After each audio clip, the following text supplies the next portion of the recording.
શિક્ષણ સંસ્કાર અને પ્રગતિના 50 વર્ષની કેબિનેટ મંત્રી ઋષિકેશભાઈ પટેલના અધ્યક્ષસ્થાને ઉજવણી કરાઈ। બનાસકાંઠાના કડવા પાટીદાર સંસ્કાર મંડળ દ્વારા સ્વર્ણ જયંતિ સમાપન સમારોહ યોજાયો।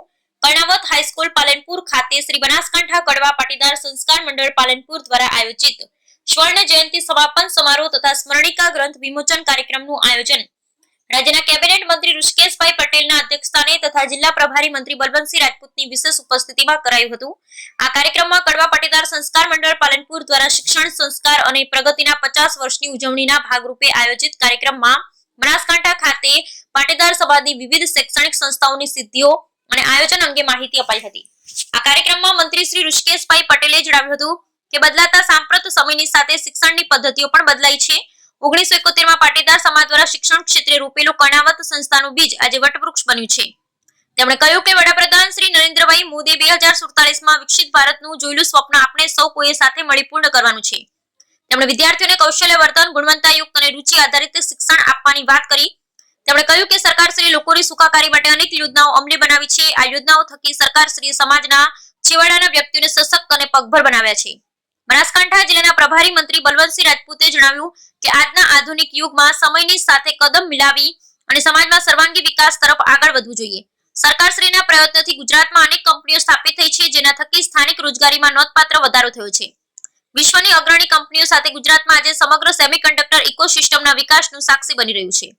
તેમણે કહ્યું કે ગુજરાતમાં 4 મોટા ઉદ્યોગો સ્થાપવામાં આવશે, જેનાથી આવનારા 2 વર્ષમાં 1 લાખથી વધુ લોકોને રોજગારી મળશે।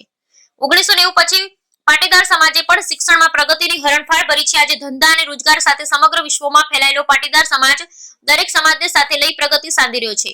વર્ષ 1971 થી એક વર્ષથી શરૂ થયેલ કર્ણાવત હાઈસ્કૂલને આજે 50 વર્ષ પૂર્ણ થયા છે। શાળામાં 9 થી 12 ના કુલ 18 વર્ગો કાર્યરત છે। આ સાથે બાળવાટિકાથી લઈ કોલેજ સુધી તથા હોસ્ટેલ સહિતની આધુનિક સુવિધાઓથી સજ્જ આ સંસ્થાને 50 વર્ષ પૂર્ણ થતા સ્વર્ણ જયંતિ સમાપન સમારોહનું આયોજન કરાયું હતું।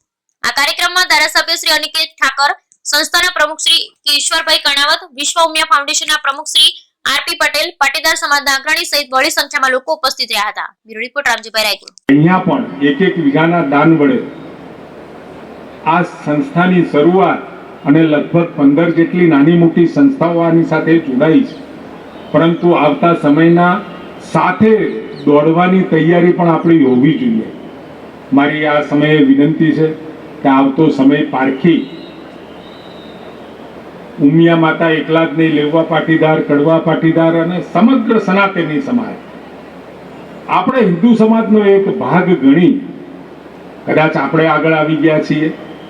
આપણા ગામમાં, આપણા કુટુંબમાં આપણે કંઈ મોભાદાર સ્થાન મેળવ્યું છે, 2 પૈસા માં ઉમિયાની કૃપાથી આપણને મળ્યા છે, તો આપણી આજુબાજુ, આપણા કુટુંબની અંદર, આપણા ગામની અંદર કેટલાય લોકો એવા હશે કે જે પાછળ રહી ગયા છે, તો એને હાથ આપવાનું કામ જે પણ આગળ આવેલો માણસ છે, માતાજીની કૃપા જેના ઉપર છે, એવા તમામની પ્રાથમિક ફરજ છે। અને એ ફરજ જો આપણે નિભાવીશું તો જેટલી ઝડપથી આ 21મી સદીમાં જેટલી પ્રગતિ આપણે કરી છે, અને ખાસ કરી પાટીદારોની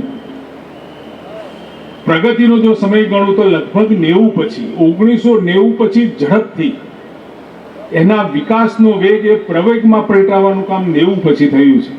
ખૂબ ઝડપથી દુનિયાભરમાં પથરાયો છે।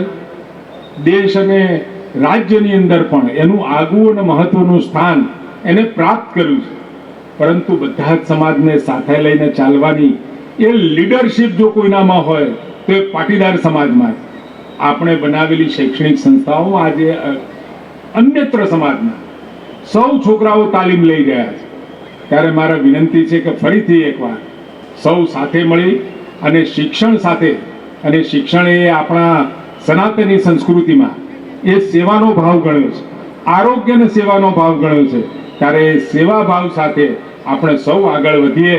આપ સૌએ અમારું સ્વાગત કર્યું, પરંતુ આજે એક જ કિંમત સમજીએ, એક પણ મિનિટ આપણો વ્યર્થ ના જાય અને સમય સાથે જો આપણે ચાલીએ તો મને લાગે છે કે જે સમાજે અત્યાર સુધીમાં જે ઉદાહરણ પાડ્યું છે એ જ રીતે આપણે કરી શકાય। તમે ઉદ્યોગમાં જો હમણાં વાત કરતા હતા એમ કે દુનિયાની 500 મોટી કંપનીઓ છે, એમાંથી 100 કંપનીઓ આજે ગુજરાતમાં છે। એ આપણે કહી શકાય કે ગુજરાત આજે કેટલો વિકસિત તરીકે આજે ચાલી રહ્યો છે। આવનાર સમયની અંદર તમે વિશ્વમાં જોયું છે માત્ર 5 દેશોની અંદર સેમી કન્ડક્ટર એટલે ચિપ એ આખા વિશ્વમાં છે. આજે ગુજરાતની અંદર 4 મોટા મોટા ઉદ્યોગો આવવાના છે અને 1 લાખથી વધારે લોકોને 2 વર્ષમાં જોબ મળવાની છે. જો આપણે એ ટેકનોલોજીથી એ પ્રકારના વિદ્યાર્થીઓને તૈયાર કરીશું તો જ એને સારો ડેવલપમેન્ટ આપણે કરી શકીશું. માટે મારા સૌને વધારે નથી કહેવું, માત્ર એટલું જ કહેવું છે કે સમય સાથે ઇન્ફોર્મેશન લઈએ, એજ્યુકેશનમાં એ જ પ્રકારનું ભણીએ કે 12મા પછી કદાચ આપણને એમ લાગે 3 વર્ષ આપણે ટેકનોલોજી માટે કરવા છે તો 3 વર્ષની અંદર એ કર્યા પછી આપણને કોઈ શોધતો જોબ માટે આવે એ પ્રકારની ગુજરાત અને ભારત સરકાર જ્યારે કામ કરી રહી હોય ત્યારે સમાજના ભાઈઓને પણ હું વિનંતી કરું છું કે આ પ્રકારનું એજ્યુકેશન આપણા માટે બહુ જરૂરી છે. આવનાર સમય શૈક્ષણિક સમાજના કાર્યક્રમમાં પાલન કરશું. આજે કડવા પાટીદાર સંસ્કાર ટ્રસ્ટ દ્વારા 50 વર્ષની ઉજવણી 1971માં સ્થપાયેલી નાના દાનથી શરૂ થયેલી આ સંસ્થા આજે વટવૃક્ષ બની છે. 15 જેટલી નાની મોટી સંલગ્ન સંસ્થાઓ પણ ચાલી રહી છે.